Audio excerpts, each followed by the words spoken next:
appreciate you finding the study and helping us just interpret it. I'm trying to understand stuff that's way above my head.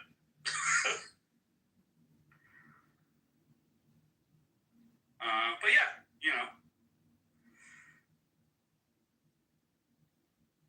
we get this a lot, especially with articles about psychedelics. The one last week about the woman in Australia. Also, it's like the article comes with all of these statements that don't really ask questions.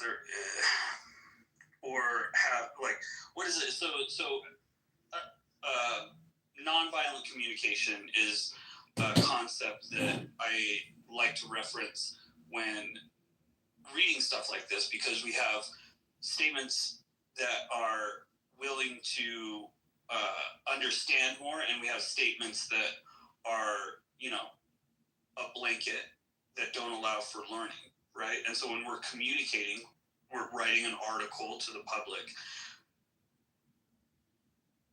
It's better if, especially when we're in the development of a scientific study, to pose the questions and the facts or the statements of like, oh, we think that maybe this has an effect on this, rather than no one with ADHD will benefit from LSD, period.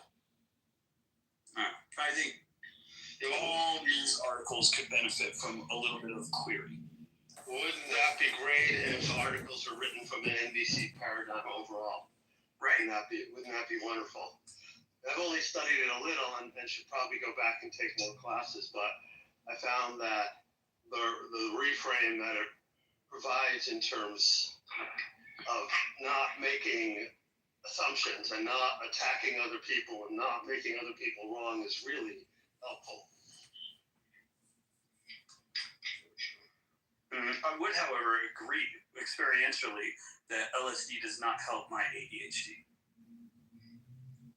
It might help trigger a hyperfocus, or it might do the opposite. Granted, it's been 30 years since I've taken LSD, and maybe I should revisit that and revisit it in a microdose capacity. But in my memory, it's a little chaotic. Yeah, if you haven't tried it, actual microdosing. I mean, I hate to say it, but micrograms matter. Each microgram of LSD has, let's say it together, 1.54 quadrillion molecules of LSD in it. Having 15 or 20 as opposed to topping out at something like 12 or maybe less for most people, not to mention all the Reddit studies where the Reddit reports where people are taking an order of magnitude less. They're taking 1 microgram or even less and still having effects.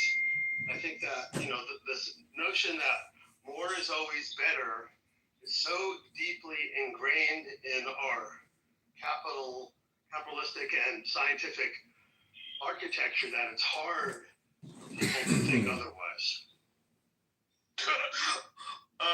Sorry, I'm just reading this article. Results. 2 of the 4 participants dropped out due to COVID restrictions, and 1 participant because of non-adherence to the protocol. 3 participants were excluded, all from analysis because of missing data. So, really, there's no validity to,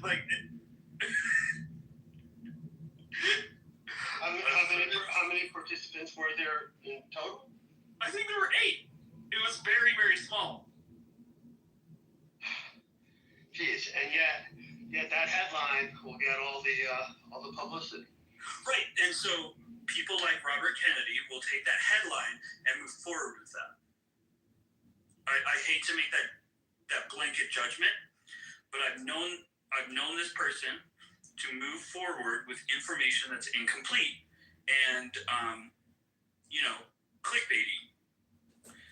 And we have a massive endemic in our society right now where people just read headlines, and people read headlines from unvetted sources. They quote data that they don't actually know the source to. We can do better.